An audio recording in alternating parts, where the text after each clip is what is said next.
Voltamos com o Roda Viva, que esta noite entrevista a escritora americana Laura Kipnis, que lançou no Brasil seu novo livro, Contra o Amor, uma polêmica em torno do amor e do casamento. No começo do livro Contra o Amor, Laura Kipnis lança uma advertência ao leitor. Apertem os cintos, por favor. Estamos prestes a enfrentar contradições. O tema é o amor e as coisas podem ficar turbulentas. É um livro para sacudir conceitos e colocar de ponta cabeça um tema que não parece permitir discordâncias. Laura reconhece que o amor é um bem maior que se busca e que ninguém é contra ele. Mas a autora vê a necessidade de uma polêmica contra ele. Afinal, o amor moderno não cumpre o que promete. Impaciência, ciúme e insatisfação levam uma torrente de amantes a desfazer suas juras de amor, buscar relacionamentos extraconjugais ou entrar em relacionamentos em série, desfazendo e construindo sucessivamente novas relações. Uma situação que, para a escritora, necessita um sério questionamento comportamental e afetivo. Laura, o mais demolidor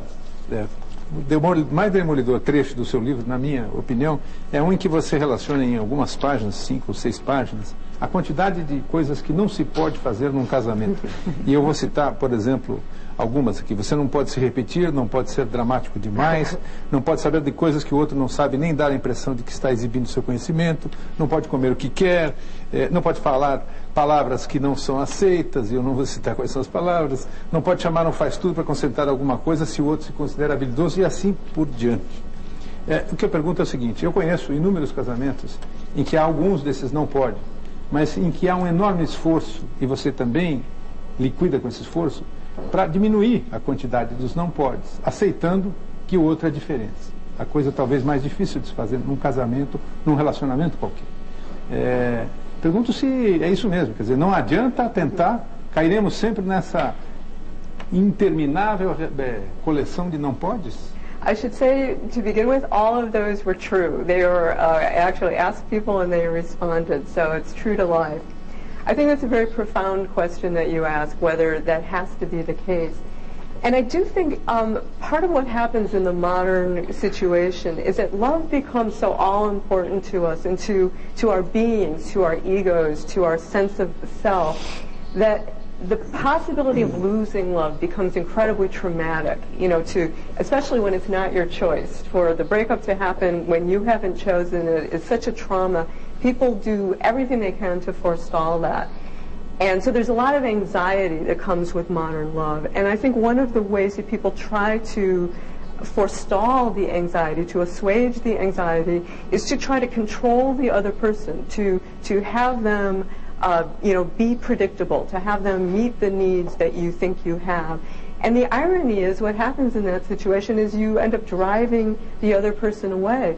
So I think there is a kind of anxious situation that's at the heart of the modern couple that leads to this rule-making and, the desire to control another person.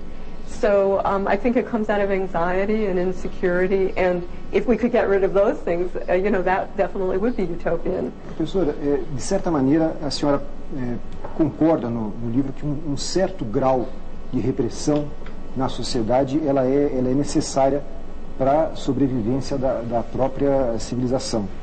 Isso é o que a senhora está dizendo no livro. E diz também que a civilização atual, como a gente chegou hoje, a gente já atingiu um nível que seria suficiente para garantir essa sobrevivência, e que o problema, então, estaria nesse superávit de repressão. Pergunto, seria uma questão, então, de dosagem? Até que ponto essa repressão ela é interessante? Até que ponto a sociedade conseguiria obter um desejo que compensasse essa dose de repressão? Tudo passaria por aí, uma questão de dosagem dessa repressão? Well, I admit to being a Freudian, so there's a Freudian, element to this book, and the kind of dialectic or the play between repression and civilization. I suppose I have been conditioned to think that way by Freud. But you also see the way this plays out politically. I mean, particularly, say, in the United States at the moment, where in the aftermath of 9/11, you have such an increase in social repression and policing, where the state uses every opportunity that it can to increase the level of social repression and social control, and with so little resistance from the population. And one of the things I'm trying to get at in this book is to try to talk about the relation between the political and the personal, and that the types of personal life forms that we subscribe to, like this rule-making that we do for each other, that we are allowed to do for each other, sets the stage for the kind of political acquiescence that we see, say, in the United States now.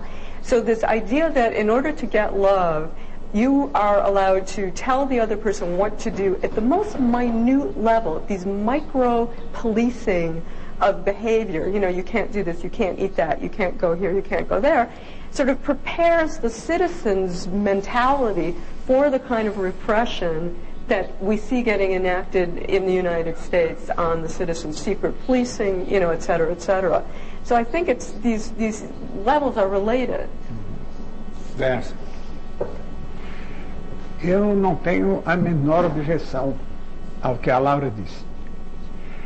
Eu sou terapeuta há meio século, eu conheço bem a classe média paulista, que é a mais representativa do Brasil. Eu passava 80% do tempo discutindo interminável e insoluvelmente problemas de família. Se não houvesse família, não teria emprego nem salário. Acho que o nome do seu livro é Infeliz, porque você descreve o amor muito bem em certos momentos em que você distrai um pouquinho a sua língua viperina. Você às vezes faz descrições excelentes do encantamento amoroso, que é maravilhoso, mas dura pouco. Se não houvesse família, não haveria Freud. É bom dizer isso.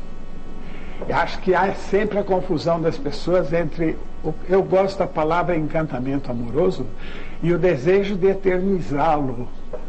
Eu não sei o que pode ser eterno na espécie humana, não sei o que pode ser eterno. A única pergunta que eu ia fazer, você acabou de responder. Por que que os governos protegem tanto o matrimônio? É porque ele é ótimo para manter a repressão de todos. A palavra que a criança mais ouve na vida é não. E ela se deforma, assim, encolhe, perde muito da sua aptidão de rebeldia. E é esse o maior interesse de manter a sociedade. E teria mais uma coisa, que agora fugiu, mas volta daqui a pouco, se Deus quiser. De forma que, desculpe, mas eu não tenho objeções para você. Que o desejo se realiza na família. Deus do céu, mas a essência do Freud é dizer que a família é a essência da repressão do desejo. Mãe não tem sexo. Então não sei como é que amor eterno vai satisfazer alguém. Sinto muito, mas não tenho nada contra. E eu gostaria só de acrescentar um pouquinho mais um dado curioso do seu estilo. Às vezes eu tinha claramente a impressão que eram 3 mulheres conversando, uma sem ouvir muito a outra, e as 3 escrevendo a mesma frase, o que tornava o texto às vezes muito difícil, muito rico de vários aspectos num período só. Se pudesse alisar um pouquinho, talvez o livro ficasse um pouco mais fácil. Conselho de quem escreveu muito também. A critique of my literary style. But I think you're right about there are a number of different voices in the book, or there are different positions. And one of the pleasures, to bring up that term, about writing a polemic is I felt like I was writing it in a sort of performance or in a persona. So I didn't have to write about myself or make reference to myself. I could take the different positions of the lover or the adulterer or the person that's betrayed or the person who whose desire is quashed in the marriage or in the situation. So there was a kind of freedom to experiment by having those different voices which didn't necessarily have to agree with each other. Something you said earlier I just wanted to comment on. There's a very interesting history when you read the history of marriage about the way it becomes an institution of social control, because marriage was originally a private agreement between 2 people, and then the church intervened and decided to start making rules about how couples could get married, and then the state takes over, and marriage becomes a part of the way the state uses to to organize the citizens, to register citizens, to police and control citizens. So it becomes an instrument of state control in the way that you're talking about, and that's part of the way the modern state progresses, is to have increasing control over the private lives of the citizens. So there are many different interesting histories of marriage. There's a history in which marriage becomes more free when couples begin to choose their own mates instead of have parents choose their mates. Love marriage as opposed to marriage for property. But at the same time, marriage is becoming, this instrument of social control. So, when you say about there being competing voices in my book, it's such a complicated topic, to write in one mode or to give advice. I wasn't trying to write the simple book. I was trying to give the subject as much complexity as it requires. Magdalene. Para voltar ao que você dizia, para resolver os problemas, as contradições que Laura elencou, precisaria ser todos stacanovistas da família, porque não dá. Não é possível. A família, em certo sentido, fez seu tempo, precisa modificá-la. E só se pode modificar modificando as leis. O divórcio não deveria mais ser o que era, ou seja, julgado pela sociedade, e sim julgado pelas leis que deveriam ter em conta os desejos dos divorciados. Eu sou de uma família de 6 casamentos, 4 divórcios. Então, sei do que estou falando. E tem outra coisa, tem a questão da religião. Por exemplo, nos Estados Unidos, os protestantes dão mais autoridade à sociedade do que à religião. Os católicos, que têm o pecado como grande como se diz, grande culpado de toda a repressão. A sociedade americana, por exemplo, julga e não perdoa. A sociedade católica julga também, mas como finalmente o padre perdoa porque absolve, ela também absolve. Então são duas mentalidades muito diferentes. Terceira coisa da qual não falamos são os filhos. Como pode haver, a não ser que queiramos acabar com a humanidade, não fazemos mais filhos, terminou. Então se trata só de exaltar o desejo, como dizia justamente ela. Exaltamos o desejo, satisfazemos o desejo e resolvemos o problema. E os filhos? Eles vêm. Lamentavelmente, para alguns, eles vêm. Outros gostam de tê-los, e está tudo bem. O que fazer com os filhos?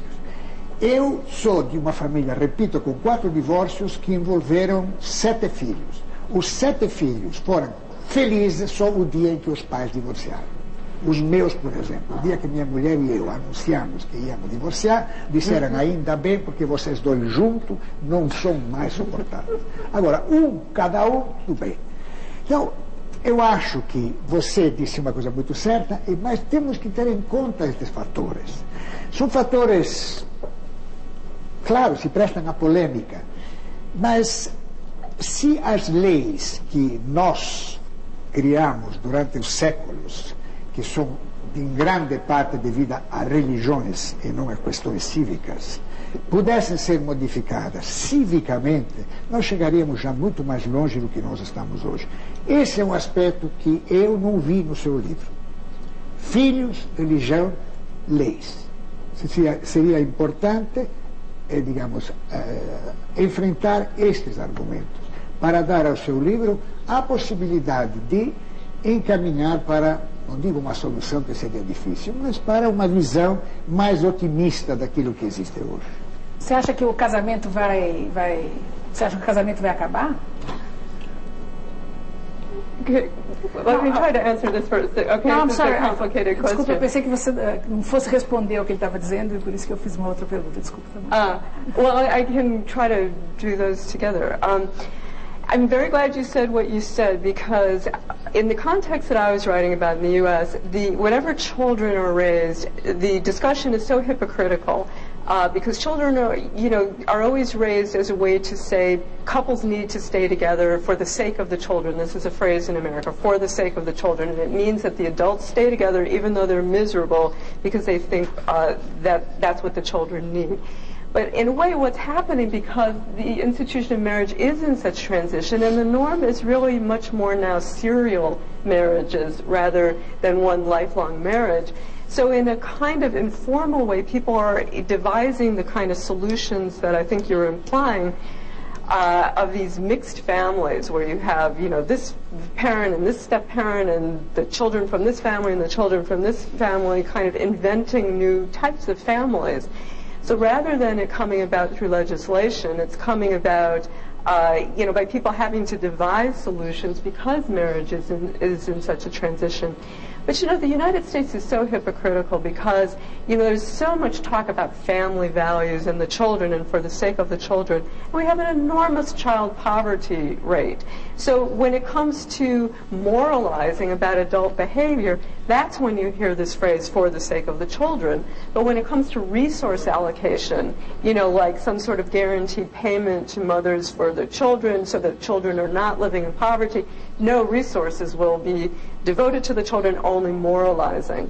So I think it's very much the case that the children often are happier when the miserable parents split up. But that is something you almost cannot say in the United States because it's so taken for granted, or it's, that children need this intact family, even if it produces, crazy, neurotic children. A pergunta da